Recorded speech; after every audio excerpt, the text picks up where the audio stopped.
Sitaram viewers, and welcome to the Hindu Perspective, a program hosted by Swaha Incorporated to discuss various contemporary issues impacting upon the Hindu community. This program has been developed by the board of Swaha or the Dharm Mandal. On today's program, we have with us our senior Pandit, member of the Dharm Mandal of Swaha, Pandit Gyandev Prasad, and we have the principal of the Swaha Hindu College, Pandit Ishwar Madhu Maharaj. At this time, before we get into our program, I will pass over to Pandit Ishwar, who will lead us in opening prayer. Sitaram, thank you, Panajaidat Maharaji. Shubh Swagatam and welcome to all our viewers to this, the very first episode of the second season of the Hindu Perspective, or the Swaha Hindu Perspective as we also know it.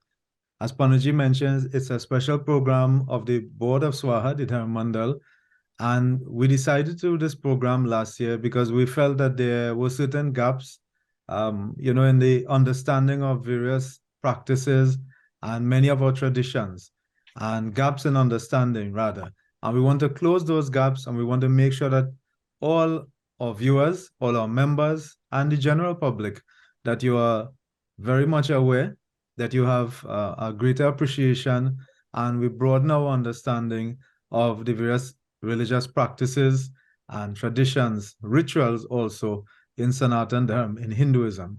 So before we go any further, as we always do, we begin with prayer. And I ask that we focus upon Gajanan Swami.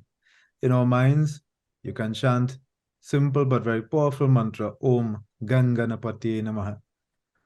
Om Yam Brahma Vedanta Vido Vadanti Param Pradhanam Purusham Tathanye Vishwogate Karam Ishwaram Vatasmai Namo Vigna Vinashanaya Om Shri Vigneshwaraya Namaha Om Aim Saraswatyay Namaha Om Shanti Shanti Shanti. Bole Shri Gajanan Swami ki jai, Saraswati Mata ki jai, Swaha Mata ki jai. So thank you, Panditji, and let us just say to our viewers this evening that at least just for this program, you will notice a little bit that we are having some technical difficulties, and this is only because of the season that we are in, and the amount of usage of bandwidth, etc. But of course, we expect that these issues will not persist after today's program. So that today we want to speak about a particular event that is approaching, and as we all know, and I'm sure that all of us would have participated in Shivratri celebrations that would have taken place between the 18th and the 19th of February.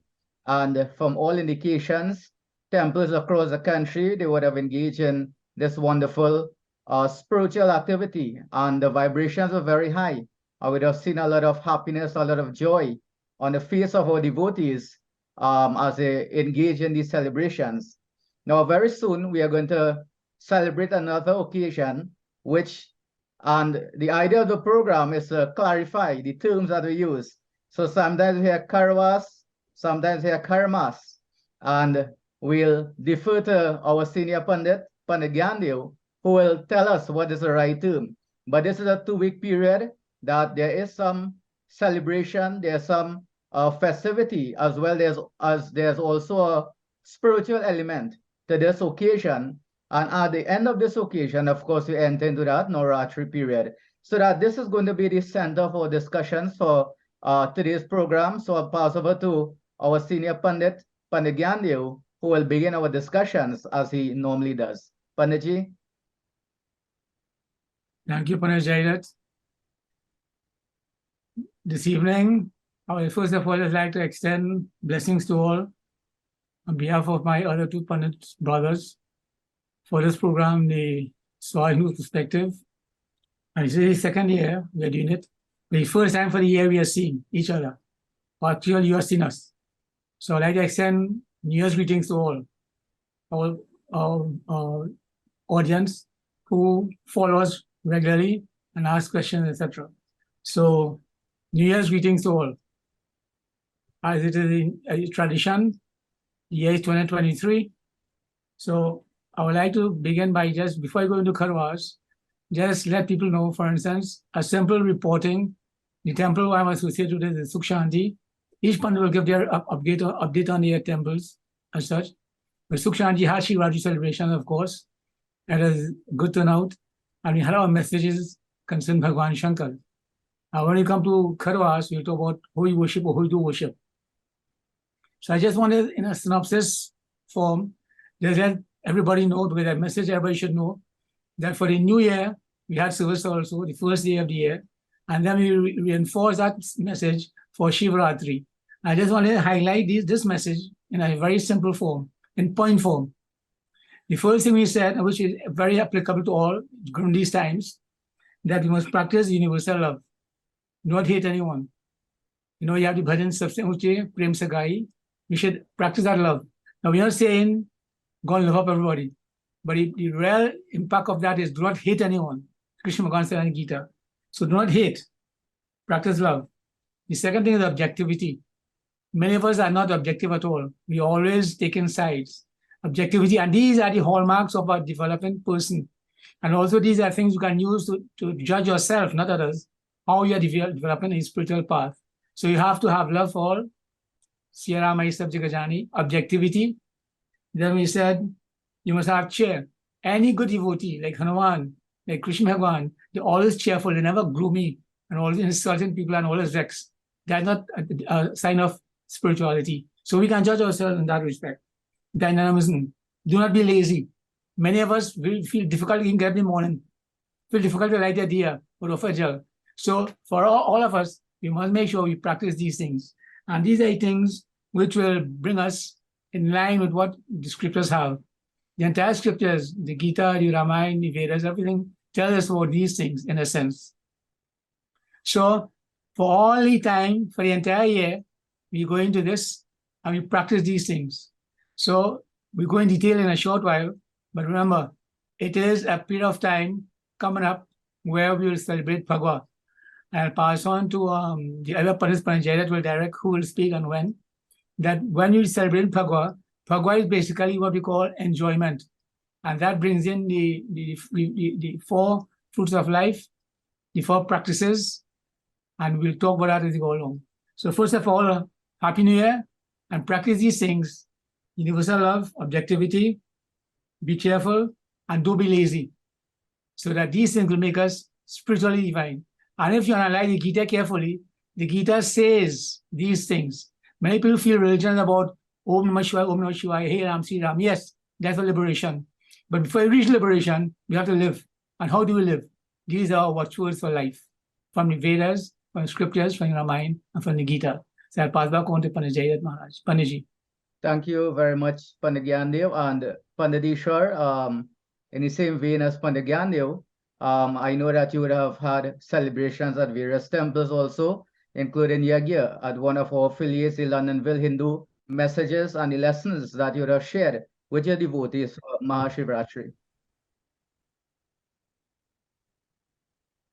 Right, thank you, Panaji. So yes, indeed, throughout Swaha, there would have been temples that certainly had wonderful celebrations for Shivratri. Yes, and the Londonville Hindu Mandir, we had a 5 nights Shiv Mahapuran Yagya.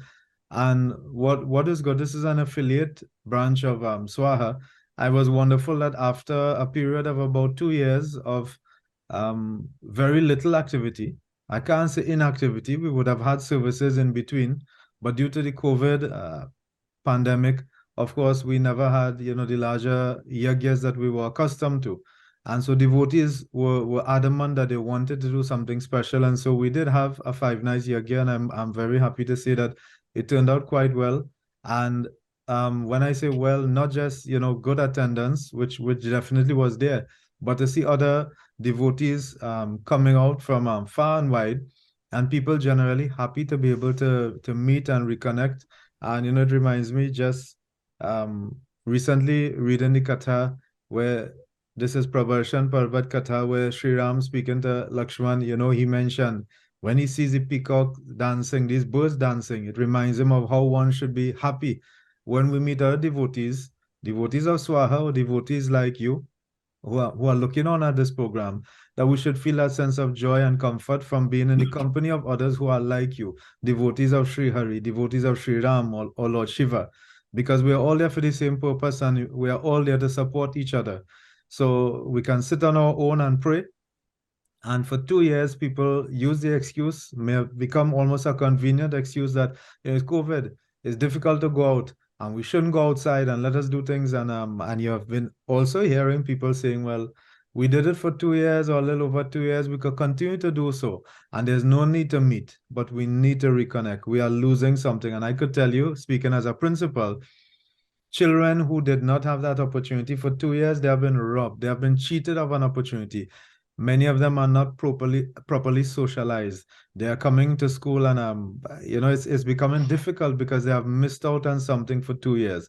So just as people are worried about lost teaching time and learning gaps, and that's a big thing the ministry now is trying to bridge the gap and close up the gap to make sure that students are where they should be. I'm saying, I put it to our viewers and to our pundits here, a similar thing has happened. Many of our people, our own followers and devotees of Swaha and in general, followers of Sanatan Dharma, we are slowly going back to the temple. Full services have reopened in all Swaha temples, or the majority, just as in majority of temples across the country. But a lot of little things that we have taken for granted and we were not able to do fully the way we would have liked for the last 2 years, they are now coming back on board. And we need everyone back together, supporting. And in fact, this is going to be one of the major trusts of Swaha moving forward to bring things back to where they were. So COVID, really hit us hard and we all moved back. We regressed a few years, perhaps. We want to rebuild, reconnect, and keep moving forward, start moving forward once again. So definitely Shivratri, I will say, was a fantastic catalyst, if I could use that term, to help the rebuilding process and reconstruction process, because I think we need it. And not just in Swaha, I think Sanatan Dharma, Hinduism in the whole, people would have lost certain opportunities. They now have it again, and we want to take advantage of it. And this is why we're also starting Hindu's perspective again.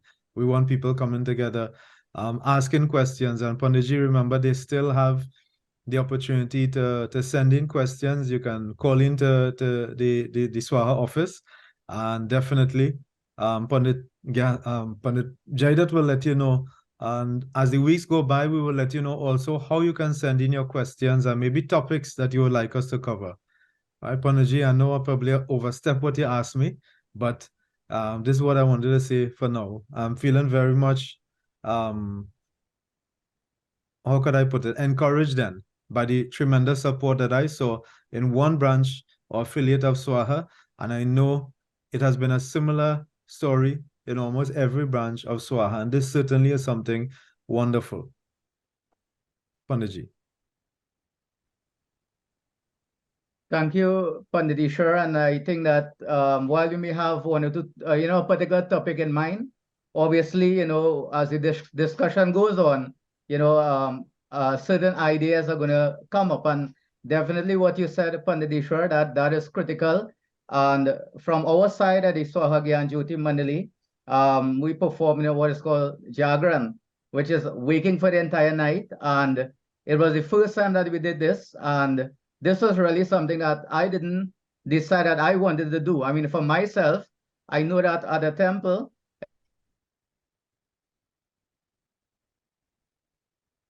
I made that commitment to remain in the temple. Of course, I did not put that responsibility on anyone else, but members, they wanted to do this also.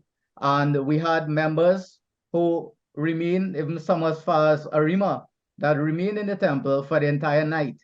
And we performed the 4 prahar. Everyone would have offered jal, would have offered prasad. We did 4 puja for the entire night. And the feeling was very light. And it was one of hope, as Panditji was saying. And I would just like to, build on one of the points. And this point was made on that night, that Mahashivratri, it is an occasion, just as any others, where we are supposed to spend our time in a place of spirituality. And Panditji is right in saying that the perspective or the idea or the mindset now is that I can stay in my home and pray. Yes, that can happen. However, on these occasions, the ideal place is in the temple. And Panditji gave the analogy of the educational institute.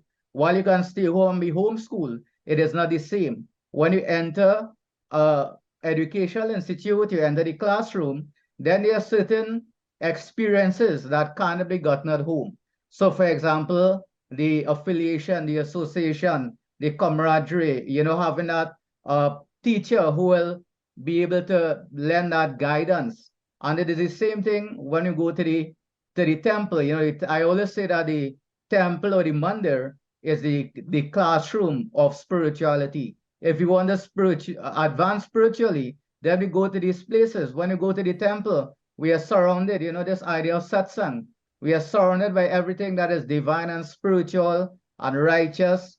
And there's only positive energy and vibration inside of the temple.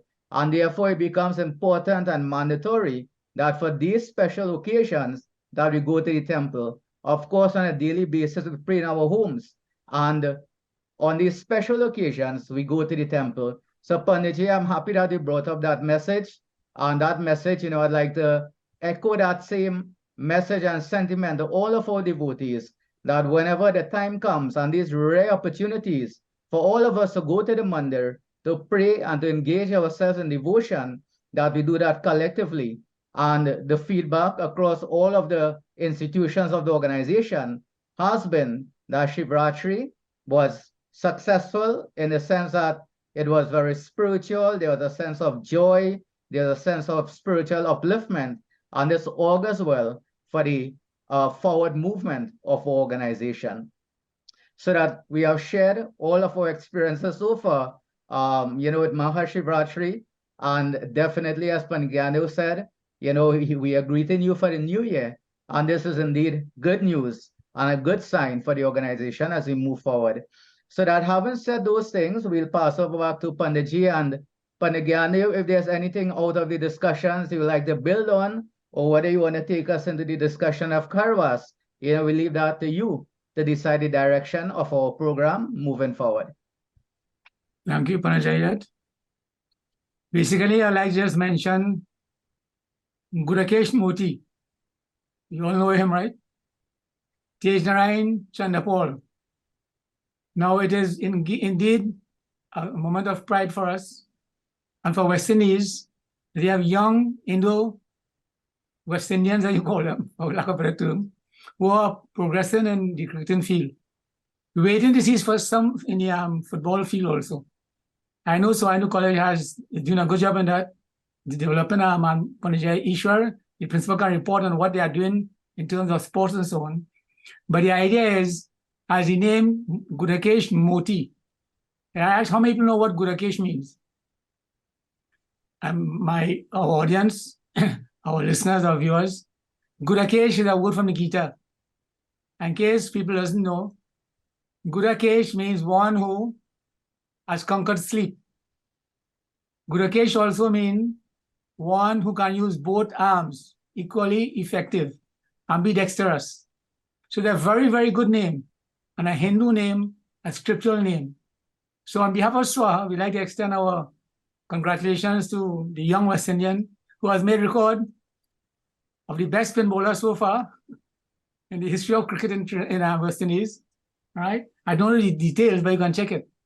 So to Gurakesh Moti, I would like to say special also recognition for the selectors and having confidence in him and putting him in that role of a spin bowler. And as I said, Gurakesh Moti, the name to be proud of, because Arjun was referred to as Gurakesh. That is, when Krishna was speaking to him and tell him how to fight, he called him Gurakesh. Gurakesh means that one is ambidextrous. He can use his left hand and right hand equally good. And then Lakshman was called Gurakesh. That's one who overcame sleep. For 14 years, he didn't sleep. 14 years. And that was the requirement for him to kill that son of Ravan. So these are great names. And then you have Tejnarayan Chandapal. Tejnarayan, Tej means fire. Tejnarayan, that one, who also did well, and a young cricketer coming up. Now, we are not talking about what religion they are, or we're not sure. But the fact is they are West Indians of Indo background, and they have been placed in the West Indies team and they're doing well. And I want that to be an example for all our people. Because like Pandit mentioned just now, sometimes we have kind of brainwashing. As Parisha mentioned, oh, we can still want to pray now. There are certain things we have to get over.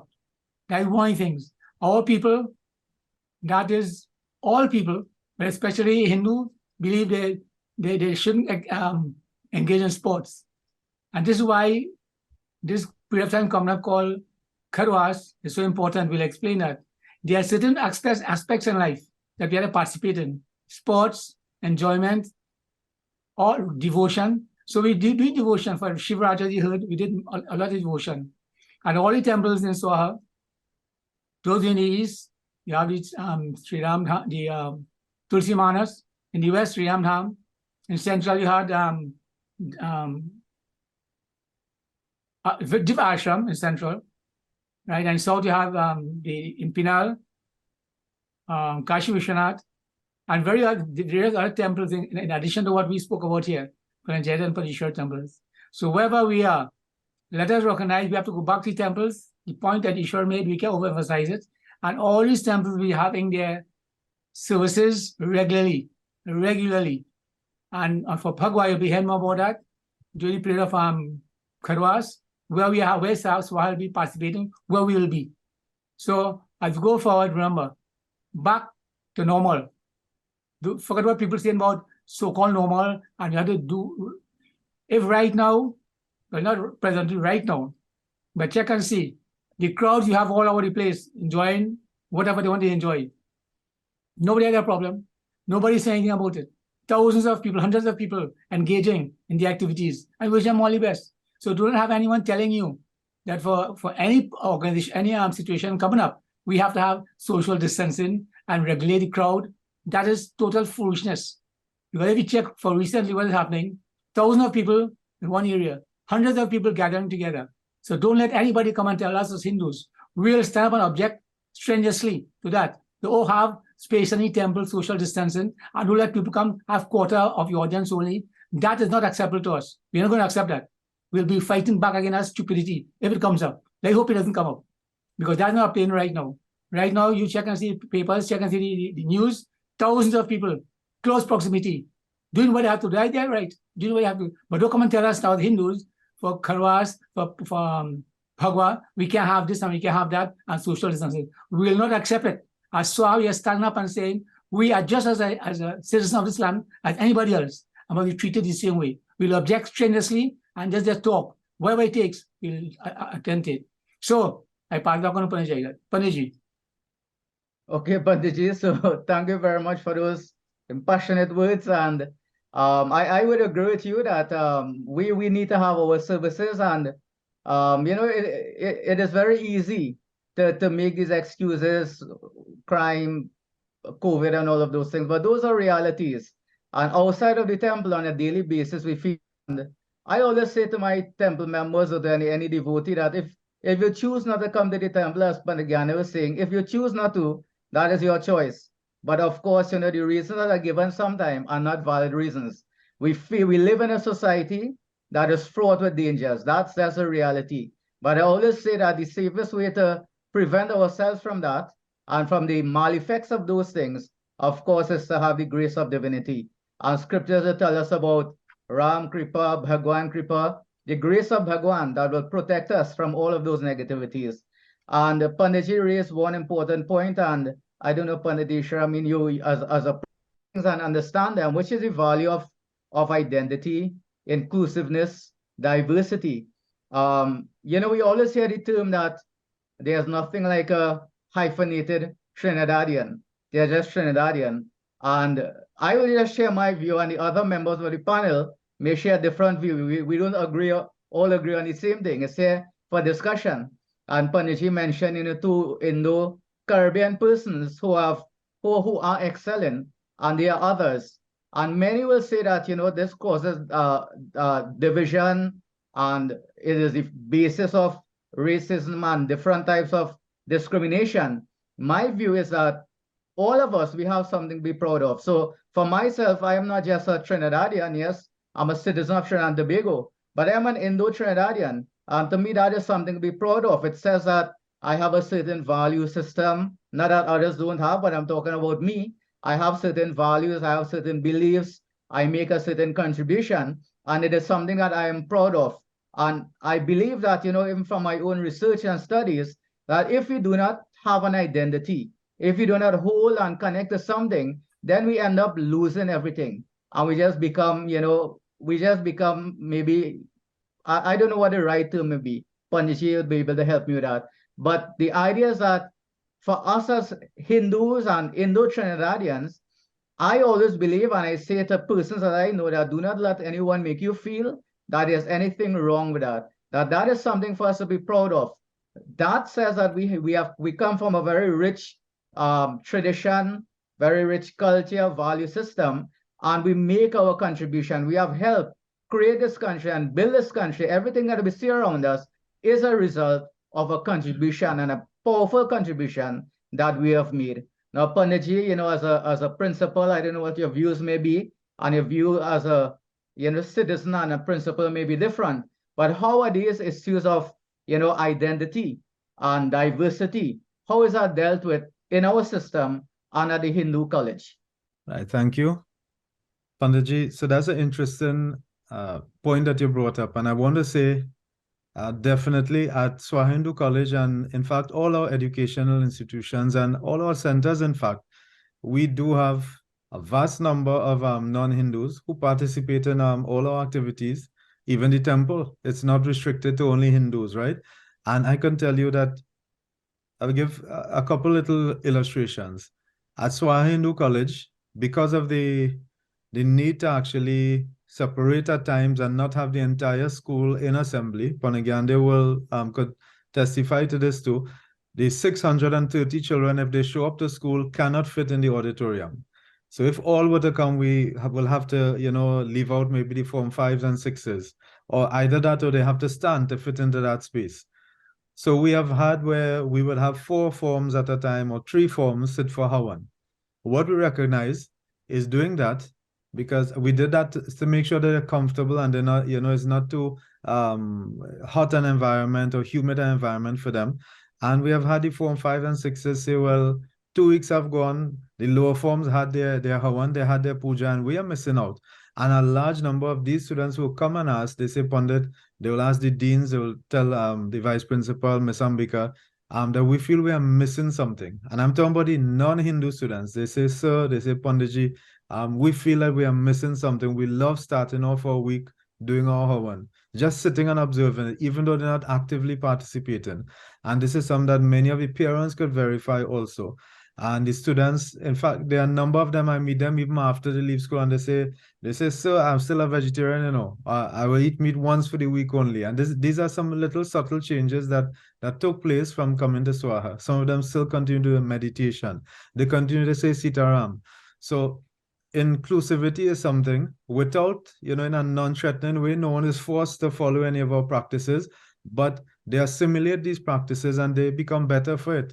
I'll give another example. When we had our Ram Leela, it was right here on IETV, it would have been aired. Our Ram Leela, and I'm talking about last year, where we recommenced Ram Leela, we did it a little bit scaled down. It was done in the school's auditorium. We actually had the steel pan infused into the orchestra, so to speak.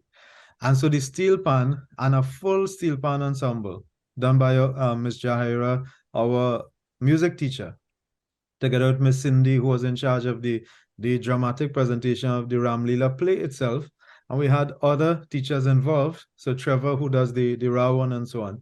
But Swaha Hindu College had a Ram Leela presentation where a large part of the actual musical accompaniment for the Ram Leela was steel pan. Now, if that is not, inclusiveness, I don't know what else is. When it comes to Ram Leela and it comes to Sanatan Dharma and Hinduism. Some looked at it and some marveled and couldn't believe it. And I'm sure there will be some detractors who say, well, that's not how it's supposed to be. That's not tradition. But we live in Trinidad and Tobago where it is the reality. So we have to work with everyone, all religions, all races, all cultures, and find the best recipe for success in our environment. And we have seen the need to, of course, include involve and integrate the music in this way. And we were very successful. And I want to say it's something, a trust of Swaha, where we tend to be quite willing to work with others, where there may be sometimes some groups who may say, well, no, we're going on our own. We don't need anyone else. Swaha, we recognize working together is better. There's strength in unity.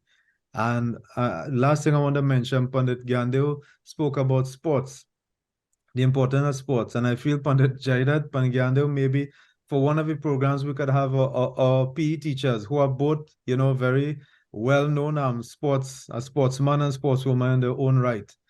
So at Hindu College, many of you would know we were lucky. We were blessed to have two West Indies cricketers and national cricketers, female cricketers. In fact, Anisa Mohammed, her sister Lisa, now works at the school.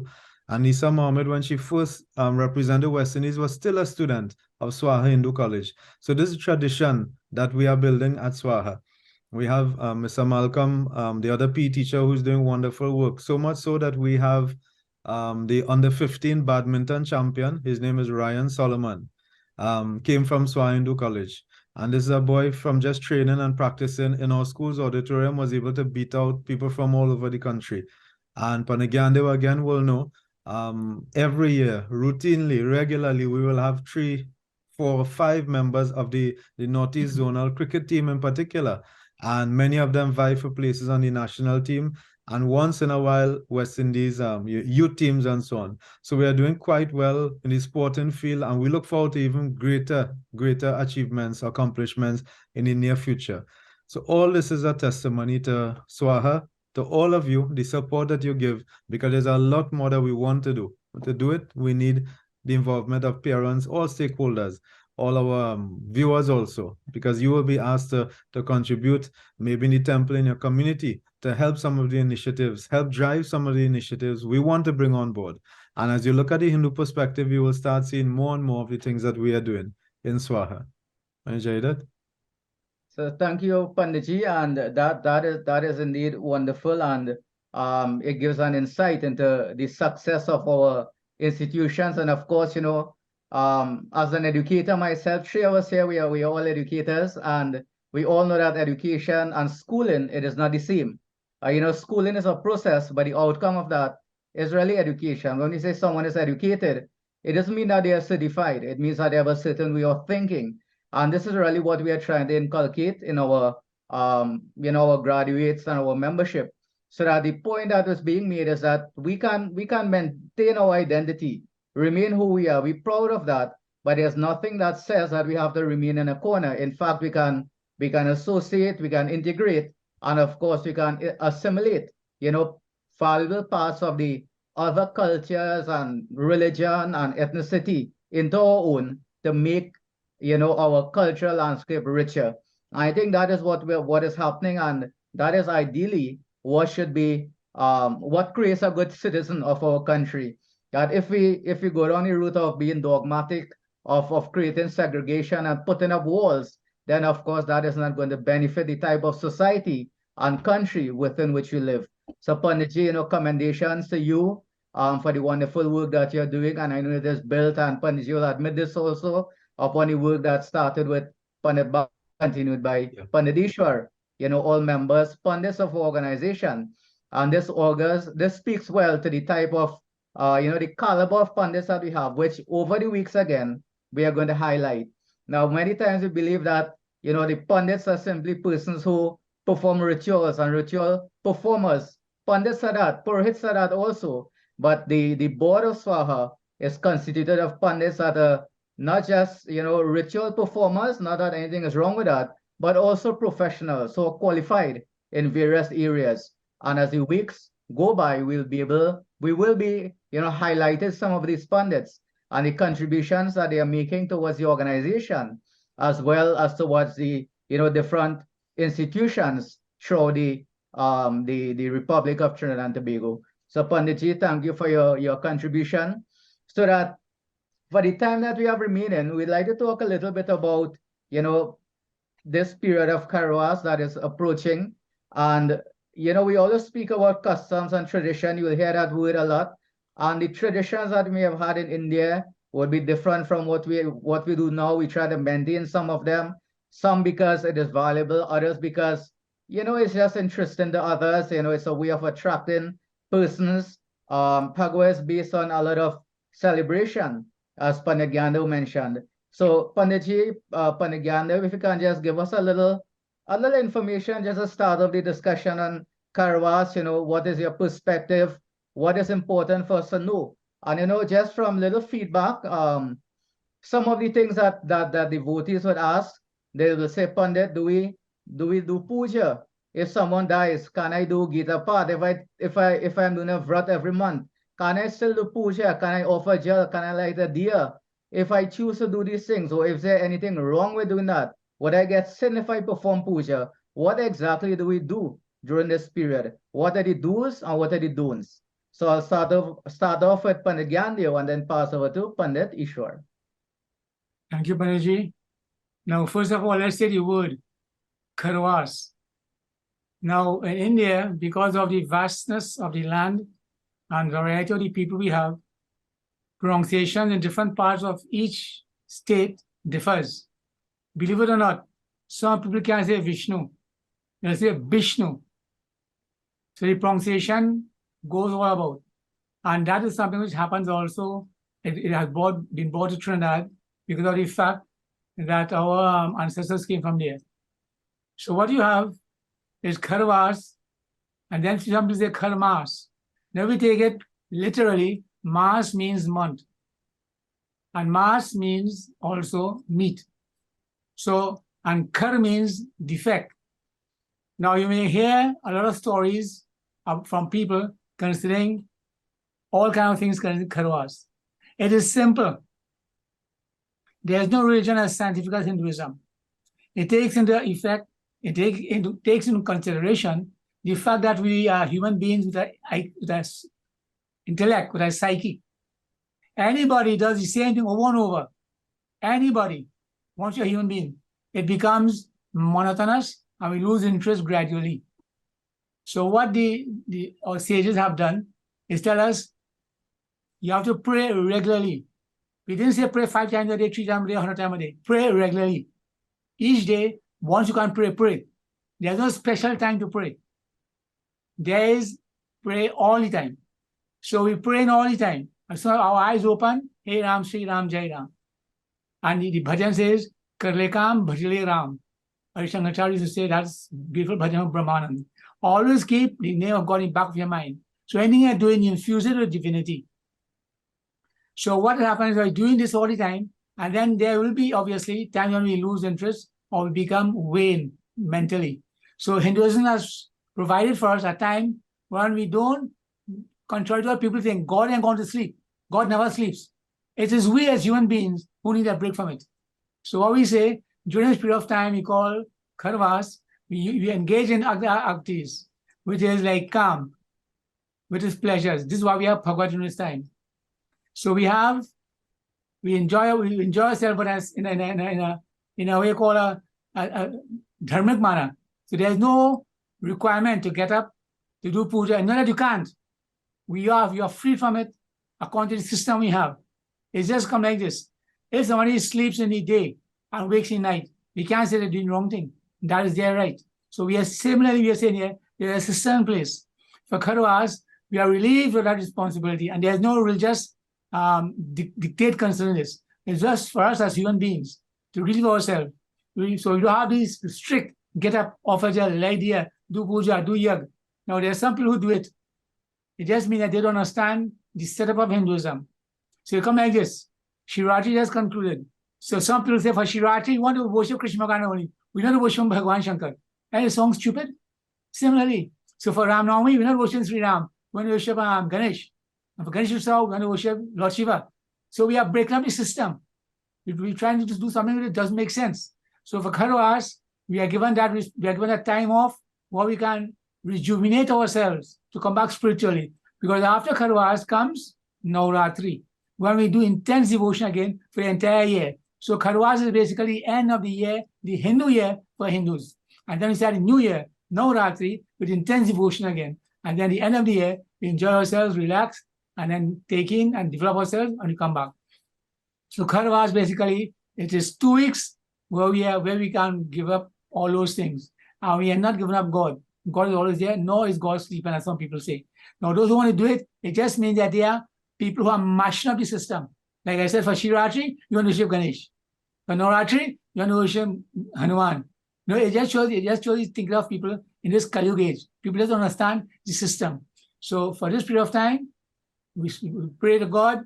If we want to do puja and yagya, nobody is stopping here. But you're breaking up the system.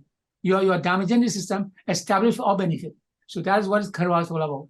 Kharwas is there, God is always there, and we're going to do what you want, but give it and take and follow the circumstance, follow the situations, and follow our traditions. Most important word mentioned here today about 4 or 5 times. Tradition. This is our tradition. That's not just spirituality, that's tradition. And it has to be the psychic of human beings to come back, develop, and focus and motivated. Let's do devotion again for next 11, 12 months again, and then take a rest again. It's simple human way of operating. Panditji.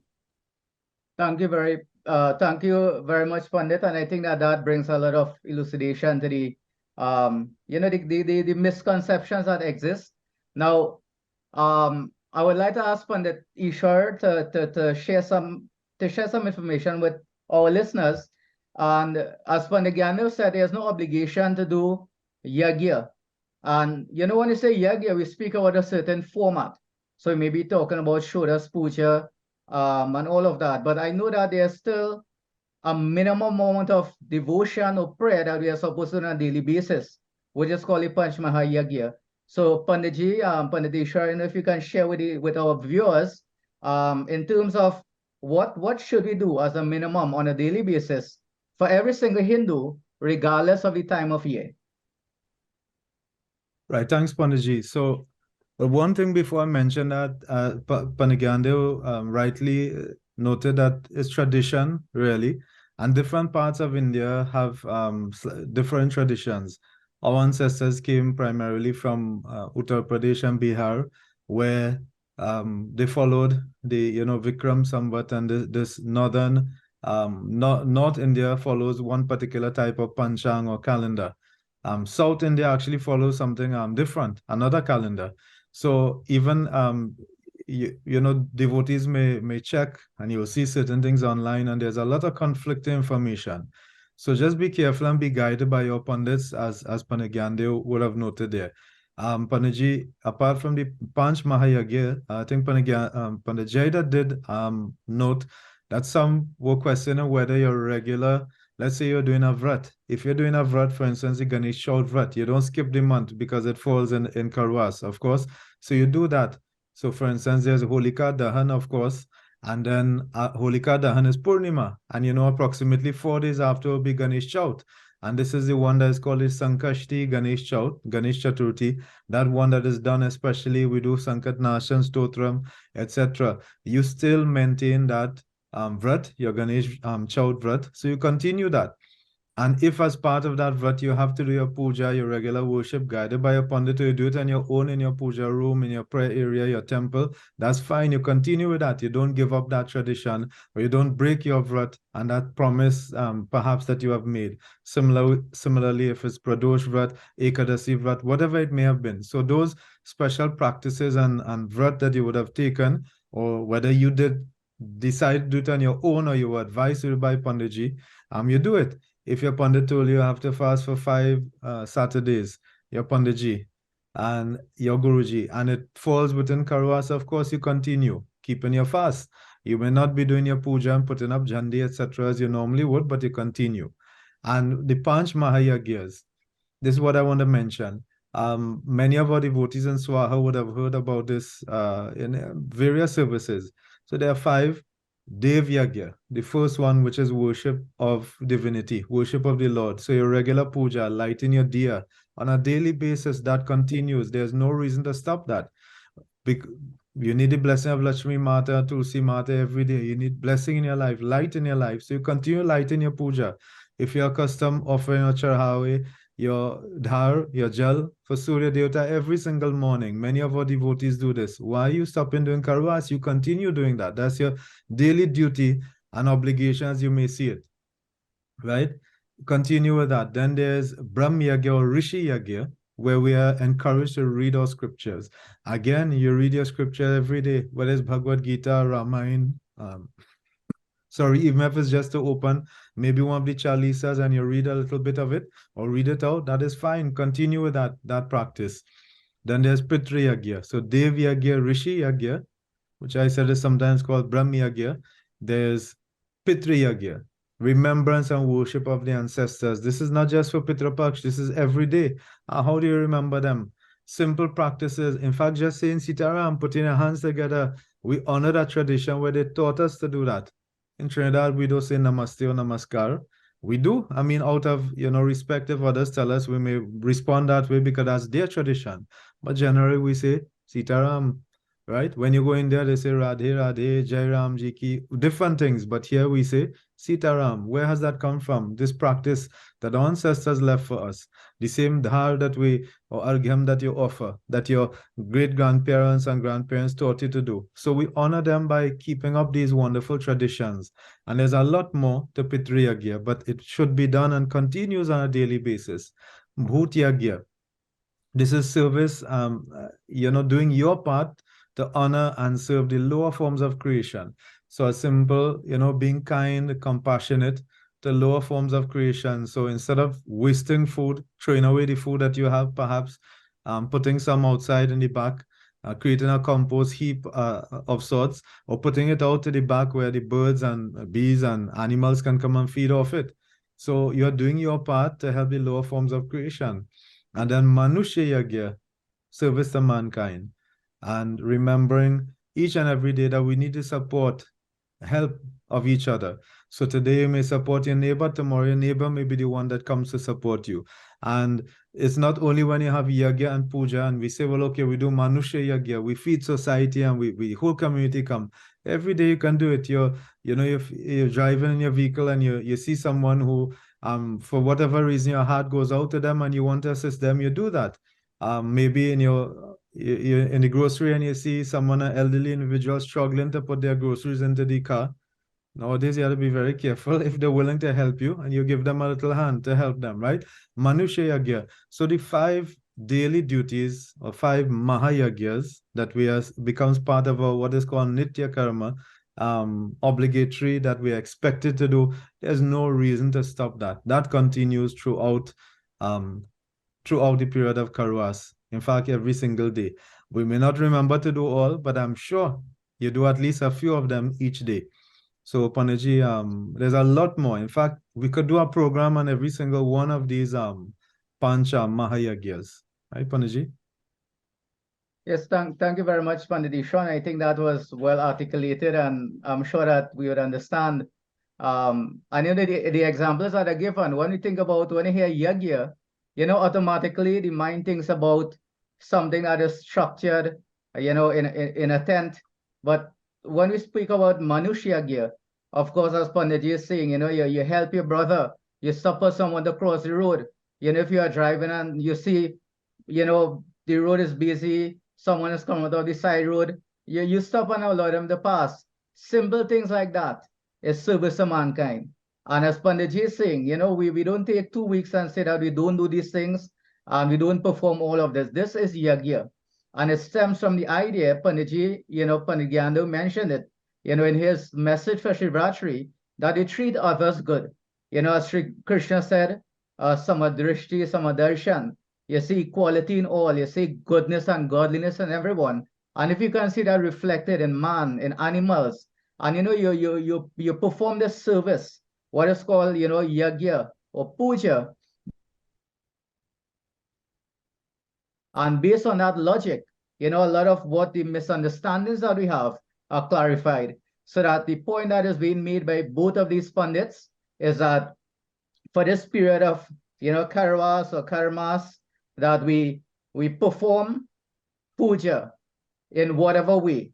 But the main point is that there's no requirement to do it in a structured way, with a fixed vidhi, as we normally do it for Navratri and all of these other religious period. But on a daily basis, there's what we call Nitya Karma, and Nitya means constant or daily practice, and we must pray on a daily basis. So there's never ever time, even when there's death in a family, that we pray every day. Whether it's to light a deer, to offer flower, the same mantra. We have all heard that, right? As soon as your eye open, or your eyes open in the morning, that you look towards the sun, Om Sri Surya Devata Namostate, whatever it may be. You say a simple mantra, and that happens every single day. And if you decide to do puja, as Panagyani was saying, there's no sin in that. There can never be sin in performance of puja. So that if you decide that during this period you would like to do puja, then of course you're free to do that. So Pandit Gyanadev, Panditeshwar, thank you very much for clarifying this and sharing that information, because these have been some of the questions that have been asked to us, as Pandits, and many times devotees will ask these things. Now we are in the last few minutes of our program, and there are just two things we'd like to cover. Because we live in the West, we hear a lot that, and Trinidad, is the land of Carnival and all of these things. We hear a lot that the term that Phagwa is the Hindu Carnival. And when we look at some of the practices that have crept into our into the Phagwa celebrations, we see the use of alcohol, the way that persons may dress, the type of music and all of that. So, we spoke about the spiritual part of it, but from the social part of it, if you can just give your views on that, either to debunk that or to say this is okay, I don't know, but Pandit Gyanadev, Panditeshwar, if you can just share your views on this term that is we hear, that Phagwa is a Hindu carnival. Thank you, Panaji. There's a term in English called oxymoron. Oxymoron, you know what it means. So Hindu doesn't have carnival. Hindu means good divinity. Hindu means civilized actions. Hindu means fear for God. I know what carnival means, of the flesh. So Hinduism, there is no Hindu carnival. I implore my brothers and sisters, do not think about or behave that way. I know in the past, people go carnival, and they wear the same costume and going to play Phagwa, which is dotishness. It's not acceptable. You're going to celebrate Phagwa, you use a beer, use the powder, use the chautal. These way you celebrate Phagwa, not carnival costumes and different forms of paraphernalia that is used in carnival. So in my opinion, there's not like Hindu carnival. There's Hinduism and carnival is something different. We do have, and some people try to propagate that for acceptance in the wider society. They have for carnival, they have calypso, and for Phagwa and Starapa, something like calypso. We have the, why people want to sing chautal? Because they don't know Hindi. The Hindi, not knowing Hindi is a serious problem. It hinders a lot of development in Trinidad. So do not go in the same way if I go to say, Om Mantrahinam Kriyahinam, I say Vasudevam Sudam Devam, or I say, oh God, I have no devotion. Oh God, it's a different thing, because Hindi is a phonetic language. The words have meaning and the words bring blessings. So you can't sing a bhajan in English. You can't bring English and talk English and say, oh, it's divinity. English is English. You have no problem. You have web communication. But the communication to the God is called what? Devanagari.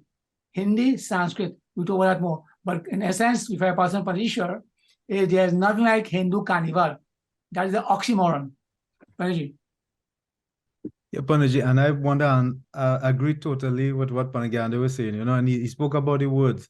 I mean, I would have heard this many times growing up, that the words that we speak, especially the words that we chant in mantras and in our bhajans and stotras, they have what is called Shabda Shakti. There's power, there's energy within that word. It creates certain vibrations.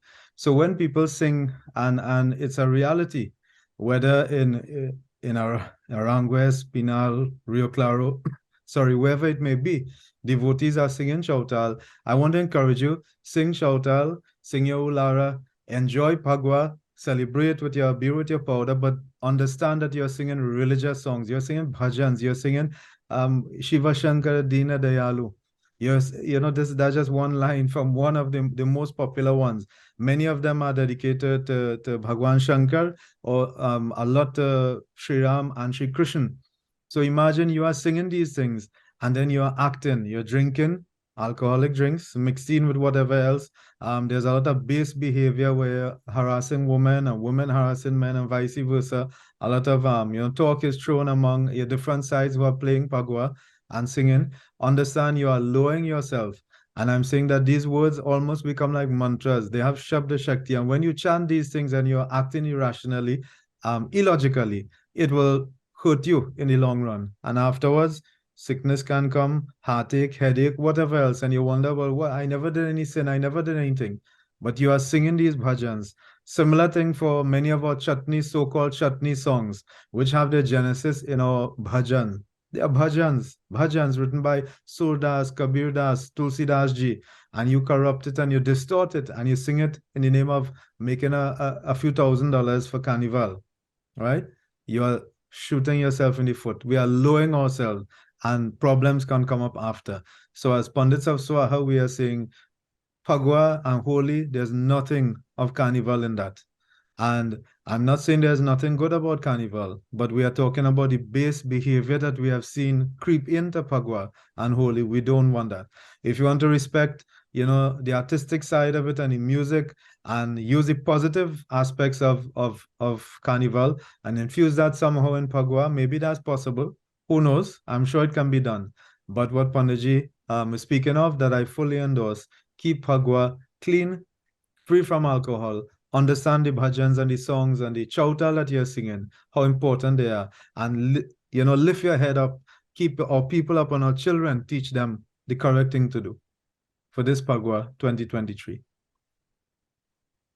Thank you very much to both pundits, and I'm sure those of you who are viewing, that message is clear, and Swaha is imploring all of you, enjoy yourself, as we are saying, in Hinduism, and we'll talk about this on a different program.